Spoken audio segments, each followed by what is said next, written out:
जी नाज़रीन, सिंधी न्यूज़ में ख़बरुनि जो सिलसिलो जारी आहे। ख़बर शामिल कंदासीं फैज़गंज खां इरशाद अली बालादी जी। फैज़गंज करोडी अकरी चौदगी शहर में पेट्रोल वधण सां महांगाई जो जिन बेकाबू मुल्क में रोज़मर्रा जे शयुनि में रिकॉर्ड इज़ाफ़ो। मार्केट में गिहु अणलब थी वियो, 600 रुपया किलो विकामजण लॻो। दालियूं, चांवर, सब्जियूं, गोश्त, मच्छी वग़ैरह जा अघ आसमान सां ॻाल्हियूं करण लॻा।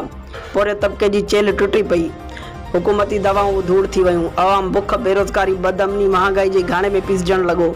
दिहाड़ीदार तबिके लाइ घर जो गाॾो हलाइण बि मुश्किल थी वियो।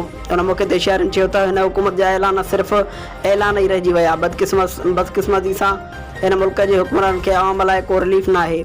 अॼु ताईं जेको हुक्मरान आयो सिर्फ़ु ऐं सिर्फ़ु पंहिंजे लाइ आयो, ऐं हर हुक्मरान उहो चवंदो आहे त पोइ हुकूमत ख़ज़ानो ख़ाली करे वई आहे।